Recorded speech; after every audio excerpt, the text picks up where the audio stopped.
Sil kept making mean comments about my husband because he chose to stay home and take care of our family instead of working. I got really upset and told everyone at her wedding dinner how Jason had supported their whole family during tough times. Let me give you some background. I'm 28 years old and my husband Jason is 29. We met 6 years ago and got married 3 years ago. We have a 1-year-old daughter together. I met Jason through my brother, who is friends with him because of their jobs. Jason used to be a police officer, and my brother owns a pizza place where Jason used to hang out. One year, my brother brought Jason home for Thanksgiving, and that's when we met. After dating for 3 years, Jason proposed, and we got married. I had met most of Jason's family before we got married, and they were usually nice to me, except for my sister-in-law Janice, who is 27. Even though Jason assured me that Janice would warm up to me eventually, she never did. She never openly showed her dislike for me in front of others. Instead, she would make subtle insults and backhanded compliments, passing them off as jokes. At first, it really bothered me, but after a while, I got used to it. I got used to ignoring Sil's mean comments because I didn't want to give her the satisfaction of seeing me upset. She never said anything rude when my husband Jason was around, probably because she didn't want to upset him. Jason knew about the tension between his sister and me and made sure I wasn't alone with her during family visits. I didn't want Jason to cut off his family because of Sil's behavior, so we just pretended everything was fine. We both tried to ignore Sil's comments, even though it wasn't easy. We didn't really have any other choice. Looking back, I wish I had spoken up instead of staying silent. I was worried about causing trouble or being seen as overly sensitive. But I couldn't stay quiet any longer, especially after what happened recently. Jason used to be a police officer, but he quit his job to be a stay-at-home dad a few months ago. I'm a working mom with a demanding job as a trauma surgeon. My husband and I were struggling to balance our careers with raising our daughter. Both of us had demanding jobs and couldn't spend much time at home. We relied on daycare and our parents to take care of our daughter when needed, but it didn't feel like enough. We felt like we were missing out on important time with her, and we worried she wouldn't have us around much as she grew up. About a year ago, my husband Jason and I had a serious talk about this. He decided to quit his job as a police officer so he could spend more time at home with our daughter. I didn't push him to make that choice, but he felt it was the right thing to do since I earned more money, and he believed it was fair for our daughter to have one of us around most of the time. I asked Jason countless times if he was sure about quitting his job to become a full-time dad. It was a big decision, and I wanted to be sure he wouldn't regret it or feel resentful toward me. But he reassured me that he was happy to take on this role. Even though he loved being a cop, he seemed genuinely content spending his days taking care of our daughter and managing the household. We talked about it recently, and he admitted that it was a bit challenging at first to adjust to being a stay-at-home dad after working for so long. But over time, he found it easier, especially because he could spend quality time with our daughter. He's really happy with how things have turned out.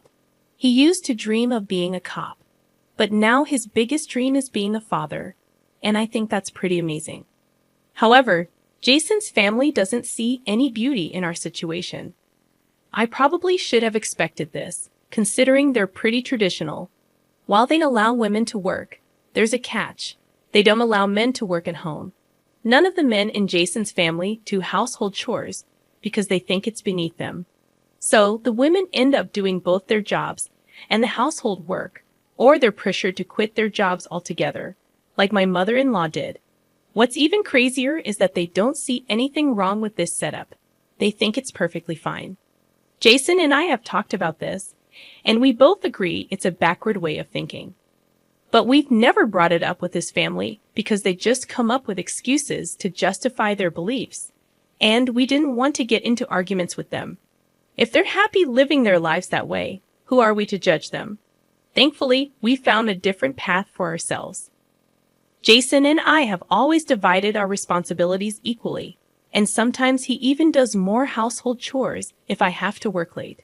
Now, with him staying at home full-time, he's taking care of everything at home while I focus on my job to support us. We believe that as long as we're all happy and healthy, and there's food on the table. It doesn't matter who does what. However, his parents and sister strongly disagree with this. They're upset with Jason for quitting his job and staying home with our daughter. They think it makes him less of a man or something, and they've been arguing with him about it for months. I tried to step in at first, but his parents made it clear that my involvement would only make things worse. Jason didn't want me to defend him either because he didn't want to drag me into the conflict. So I decided to stay out of their way. It took them a while, but eventually they accepted our new arrangement and stopped bringing it up. It probably helped that they had other things to focus on, like Janice getting engaged. Her boyfriend, Harry, proposed after they'd been together for 2 years. Everyone was so caught up in the excitement of the engagement that they pretty much forgot about Jason's situation for a while. We were grateful for the distraction because it meant we didn't have to deal with any arguments from his family about Jason staying home.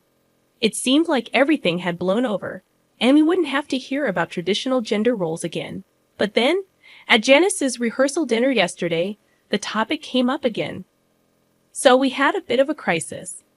Janice's wedding was just a day away, and we needed to figure out how to handle the situation quickly. We needed help urgently, so we posted about it hoping for a fast response.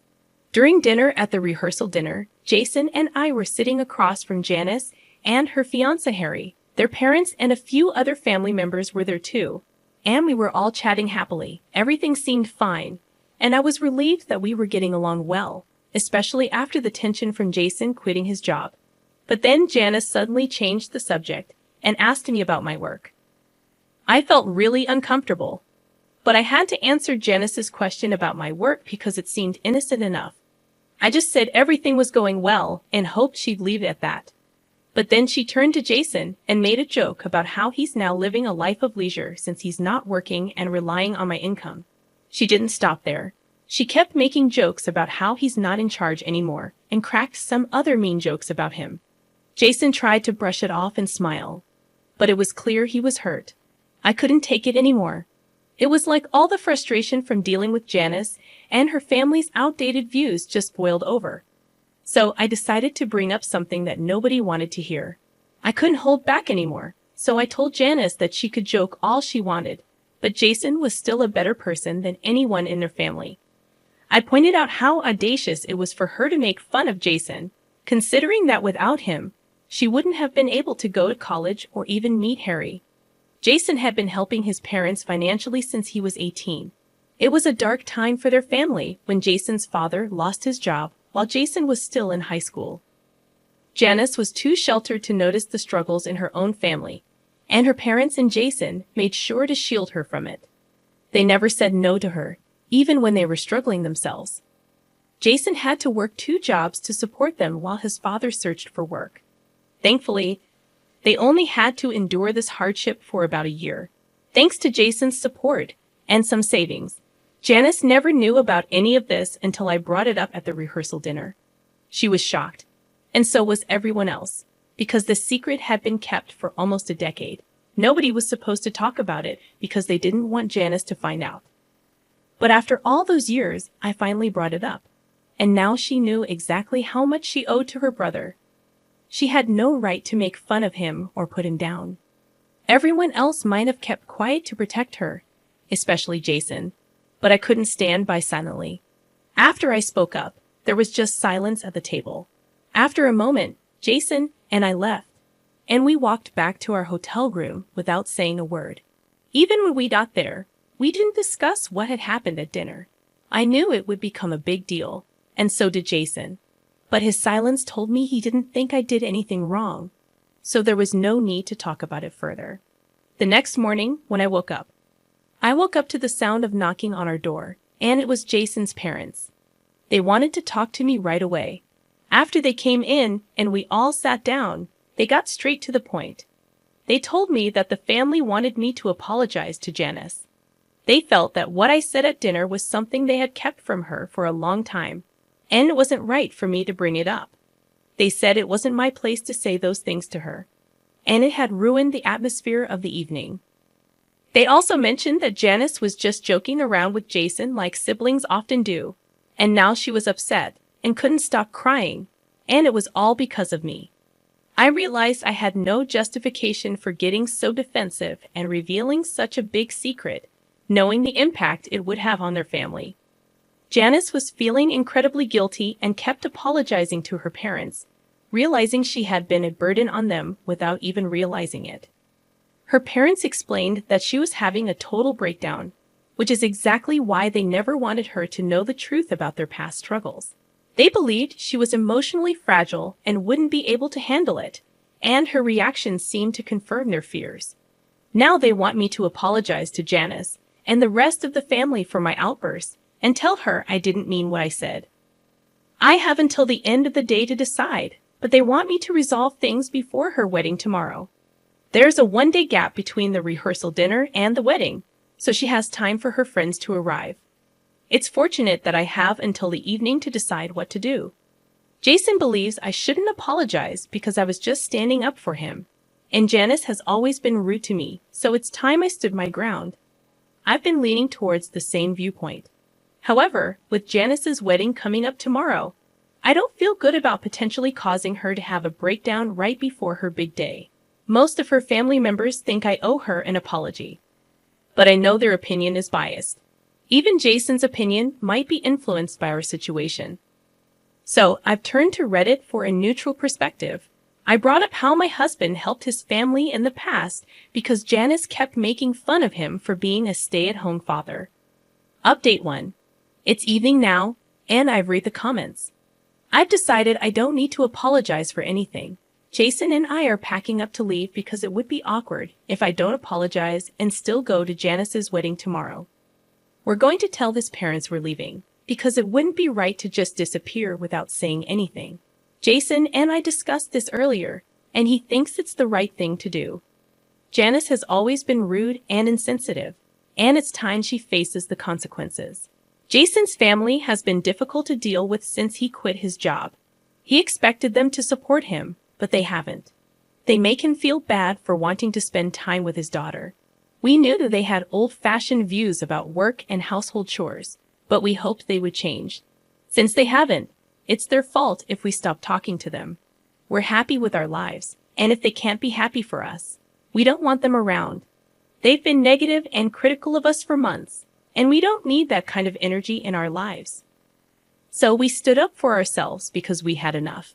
Jason's parents didn't like it and called us selfish, saying we needed to consider how our actions would affect Janice's wedding. They thought our absence would cause a scene and take the attention away from her. Janice herself showed up after hearing the argument.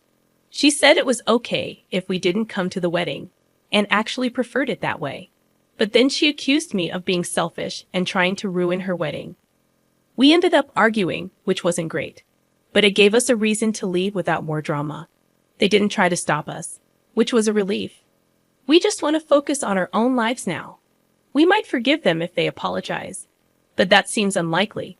Right now, we're just happy to be home with our daughter. Jason's playing with her while I write this. Our family feels perfect, no matter what anyone else thinks. Hey everyone, this update is a day after the wedding, which we didn't attend. Apparently, there was a lot of talk about us, mainly from Janice herself. It's funny because her parents were worried our absence would make the day about us. But Janice made it about us anyway. She told distant relatives about our argument, making a big deal out of it. Some people are reaching out to Jason for details, wanting to be part of the drama. We're staying out of it and being vague in our responses. We don't want to stoop to their level and get into more fights. Janice loves drama, and we don't want to give her more. We're ignoring everyone and trying to take the high road, even though they talked about us behind our backs. We just want to move on and leave the drama behind.